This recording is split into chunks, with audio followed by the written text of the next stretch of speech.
Ilia Topuria's ambitions to face Islam Makhachev at welterweight may have to be placed on hold, at least for the time being. While Taporia has made headlines with his eagerness to follow Makachev up to 170 pounds for a potential super fight, UFC President Dana White has poured cold water on the idea, urging a more grounded, step-by-step approach. Taporia currently has more pressing matters at hand.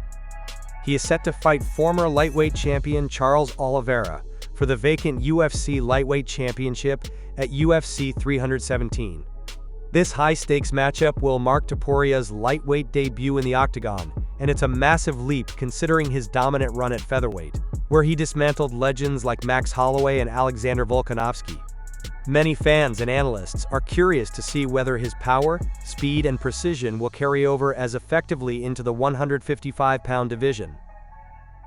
Meanwhile, Islam Makhachev, the reigning UFC lightweight champion, has his own new challenge lined up, a shot at the UFC welterweight title against top contender Jack Della Maddalena, though the official date has yet to be confirmed.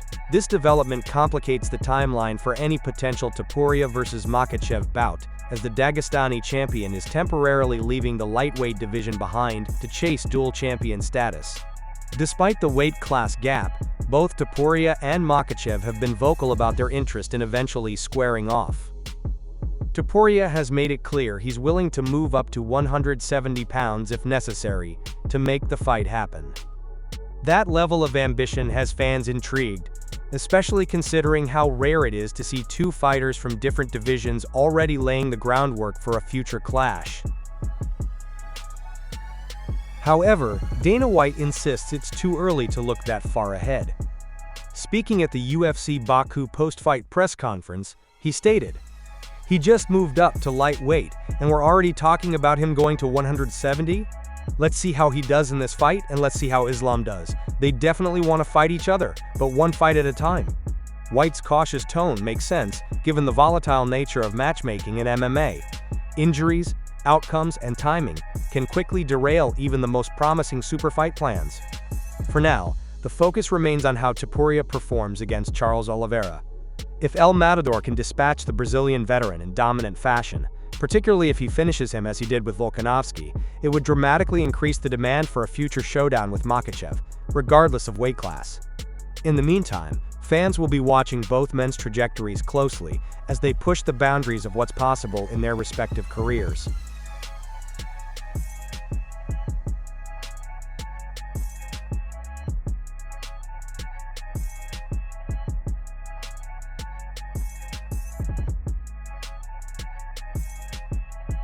Khalil Rountree isn't letting the reigning UFC light heavyweight champion Magomed Ankalaev steal his moment following a calculated and well-earned victory at UFC Baku. Roundtree stepped into the octagon this past Saturday to face former champion Jamahal Hill in the main event of the UFC's debut event in Azerbaijan. It wasn't the explosive finish some fans anticipated, but it was a disciplined, effective performance from Roundtree. Utilizing heavy calf kicks and controlled movement, Roundtree neutralized Hill's power shots and dictated the tempo of the fight, cruising to a unanimous decision win. The victory will likely push Roundtree into the division's top 5 rankings and back into serious title contention. However, despite that success, he found himself the subject of some harsh criticism, not from fans or pundits, but from Ankalaev, the man who currently sits atop the 205-pound division. Midway through the UFC Baku main event, Ankalaev posted on X, formerly Twitter, "I am falling asleep," mocking the pace and excitement level of the fight. It wasn't a subtle jab, and when reporters brought it up at the post-fight press conference, Roundtree didn't hold back in his response. "It's expected," Roundtree said. "That guy talks more about me than I talk about him. He says so much, it's like, bro, you're the champion. Why are you talking about me? Get away. Go enjoy being the champion. Quit talking about me on Twitter." No more Ankalaev questions today. If you ask me, I'm putting the mic down. Roundtree's irritation is understandable. After all, he just put together one of the biggest wins of his career, and rather than field questions about the next step forward, he was being pulled into online trash talk with a fighter who holds the belt, but, so far, has shown no formal interest in booking a fight against him. That said, Rountree's frustration might be masking something more promising. Attention from the champ is rarely a bad thing. It means Ankalaev is paying close attention, and in the volatile world of UFC matchmaking, a little tension and back and forth can sometimes be the spark that sets a title fight in motion.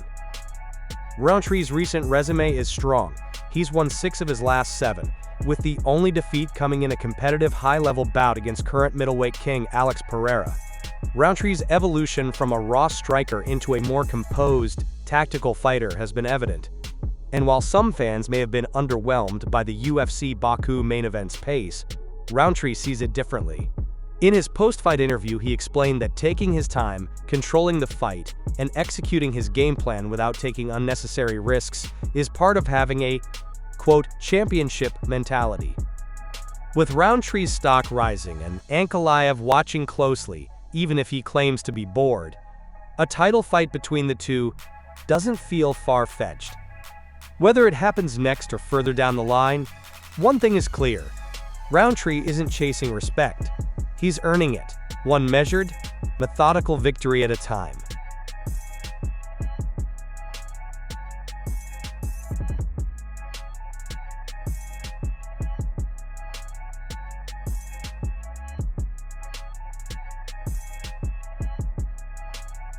Just over a month away from his UFC debut in Abu Dhabi, Pico is already drawing attention for his physical condition and bold claims. The former Bellator standout is set to face the undefeated Movsar Evlov in a 5-round co-main event, marking a major moment in his transition to the UFC. Pico has not fought since securing a first-round knockout win over Henry Corrales at the PFL vs Bellator crossover event, where he avenged a previous loss. That fight took place at lightweight, but Pico will return to featherweight for this high-stakes debut. On social media, Pico's physique has stirred reactions, with fans and analysts commenting on how sharp he looks just weeks before stepping into the octagon. His preparation, both physically and mentally, is being watched closely. Pico has already made it clear that he's not coming in to take things slow. He believes he's on the verge of becoming a world champion, and isn't shy about sharing that view. During a Q&A session earlier this year, Pico stated that he believes he can win a UFC title within a year. He acknowledged that it's a bold prediction, but insisted that his background and experience support it. Pico pointed to his time training under Freddie Roach and sparring with elite boxers like Miguel Cotto, Jose Ramirez, and Ryan Garcia. In his mind, the current UFC featherweight champion Ilia Topuria has good hands, but not at the level Pico sees himself at. That confidence, however, will be put to the test against Evlov. The Russian is known for his methodical approach, elite wrestling, and unblemished professional record. A victory over Evlov would immediately vault Pico into the top tier of UFC featherweights and validate his self-belief.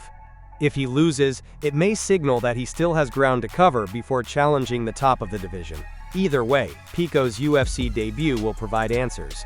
With his athletic pedigree, striking prowess, and strong wrestling base, he brings all the raw ingredients of a contender.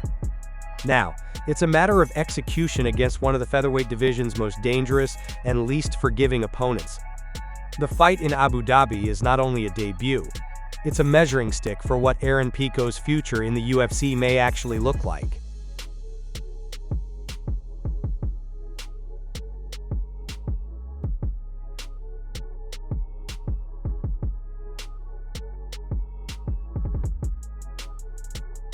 Undefeated UFC middleweight contender Khamzat Chimaev revealed an unexpected incident during a recent sit-down interview with Russian blogger Nikita Efremov. Speaking candidly, Chimaev shared that just days prior to the interview, while in Baku, Azerbaijan to support teammate Rafael Fiziev at UFC Baku, he found himself involved in a public altercation that briefly landed him in police custody. Chimaev, who wasn't on the fight card and wasn't cornering anyone, had been in Baku for over a week, appearing in various Instagram stories and fan content circulating online. His trip was largely viewed as a show of solidarity for Fiziev, a fellow Tiger Muay Thai athlete. However, the narrative took a turn when the topic shifted to the recent arrest of popular Russian blogger Mikhail Litvin, who was reportedly involved in a street brawl. While discussing Litvin's situation, Chimaev expressed empathy, and then disclosed that he'd experienced something eerily similar in Azerbaijan. "Yeah, I heard what happened with Litvin. It's a shame, really, because I get where he's coming from," Chimaev said. "When someone crosses the line and disrespects you, it's hard to just keep calm and ignore it. At the same time, you've got to realize your actions have consequences. Something similar happened to me recently here." According to Chimaev, a man he initially assumed was a fan approached him in public. But the encounter escalated quickly.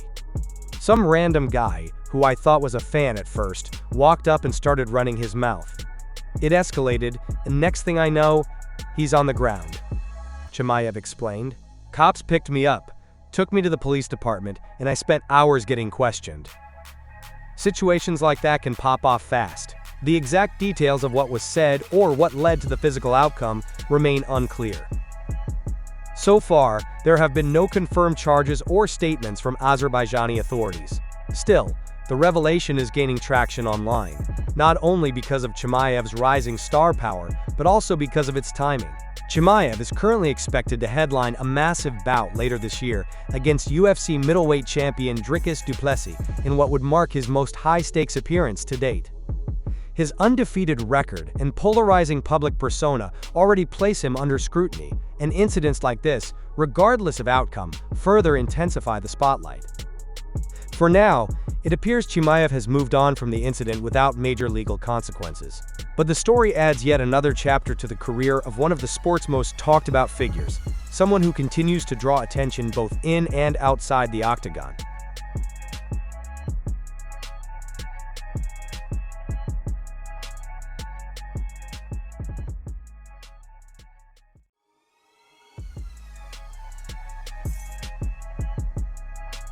One of MMA's most respected analysts and coaches, Dean Thomas, believes Arman Tsarukyan still hasn't regained the UFC's full trust following a series of recent missteps and misunderstandings with the promotion. While Tsarukyan was recently announced as the official backup for the UFC 317 main event, a high-profile slot typically reserved for elite contenders, Thomas suggests this may be more of a logistical default than a signal of favor from UFC brass. Tsarukyan's standing took a significant hit earlier this year when he was forced to withdraw from his scheduled rematch with Islam Makhachev for the lightweight title due to a back injury just hours before weigh-ins. The highly anticipated fight was scrapped at the last minute, frustrating both the promotion and fans. Making matters worse, Tsarukyan then reportedly turned down a proposed rematch with Mateusz Gamrot, a fight UFC matchmakers were keen on booking. Following these events, Tsarukyan voiced public frustration with the UFC's matchmaking process, and many began to speculate that he had fallen into the organization's unofficial doghouse, a place reserved for fighters who ruffle feathers behind the scenes or decline assignments the promotion deems important. Now, with International Fight Week approaching and UFC 317 headlining the festivities, Tsarukyan has been tapped to make championship weight as the standby fighter. But Dean Thomas questions the optics. "I don't think it means he's out of the doghouse," Thomas told MMA Junkie. "I think it means he gets the consolation prize because Justin Gaethje will probably get the next shot, and Justin Gaethje said, 'I'm not cutting weight to be a backup. I want the title shot.' And the UFC was like, 'All right, we're not going to make you cut weight.'" In Thomas's view, Tsarukyan wasn't the UFC's first choice for this role. He was the only viable option once Gaethje declined. From this perspective, Tsarukyan's acceptance of the backup spot is less a reward and more an attempt to rebuild goodwill with the promotion after a string of miscommunications and miscalculations. It's also a calculated risk. If one of the main event fighters withdraws, Tsarukyan could get a career-defining opportunity to fight for the lightweight title on short notice. Even if he doesn't compete, simply making weight and showing professionalism could help repair his image with UFC decision-makers. Still, lingering questions remain.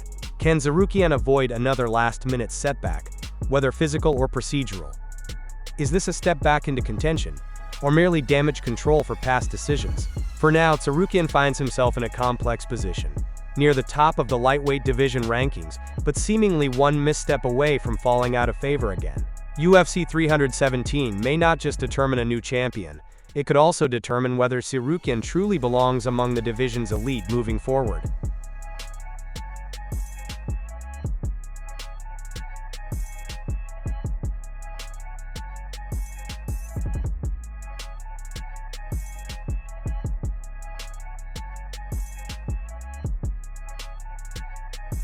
Nassourdine Imavov and Caio Borralho are officially set to square off in a 5-round main event when the UFC makes its return to Paris on Saturday, September 6th at the Accor Arena.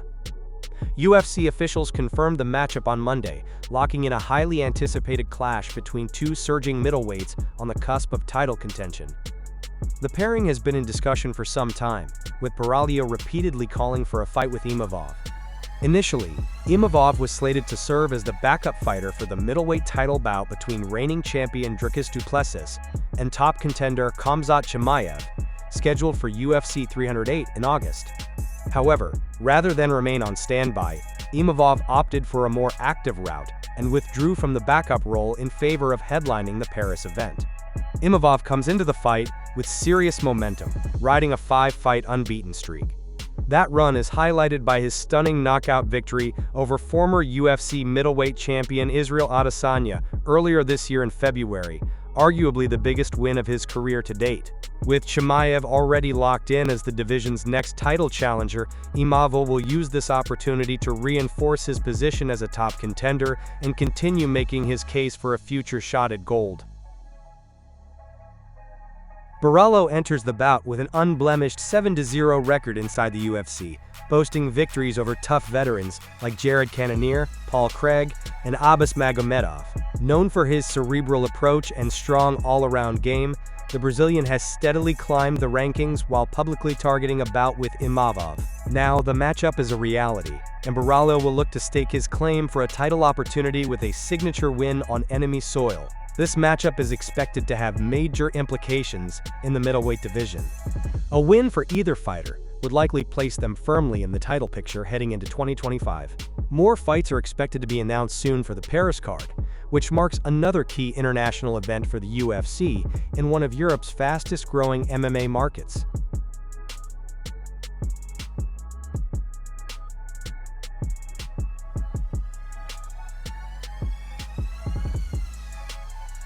With Jon Jones officially retired, the spotlight now falls fully on Tom Aspinall, who has been elevated to undisputed UFC heavyweight champion. The British powerhouse is riding a wave of momentum and clearly hungry to solidify his reign by facing elite competition. But if fans were hoping for a blockbuster clash between Aspinall and Francis Ngannou, they'll likely be left disappointed. Enanu, the former UFC heavyweight king, has become a massive name in combat sports thanks to a calculated move that saw him walk away from the UFC while still holding the title. He's since claimed the PFL heavyweight title, battled Tyson Fury and Anthony Joshua in big-money boxing events, and earned tens of millions doing so. But despite Ngannou's rising star power, UFC CEO Dana White made it clear at the UFC Baku post-fight press conference that he has no interest in working with Ngannou again. When asked about the possibility of a UFC return for the Predator, White didn't hold back. "One thing I've learned over the years about Francis doesn't always mean what he says publicly. What he says behind the scenes is different. I'm not a big fan. I'd be shocked if Francis ever came back here on lots of different levels." He doubled down, repeating, "I'm not a fan, and he doesn't always mean what he says publicly."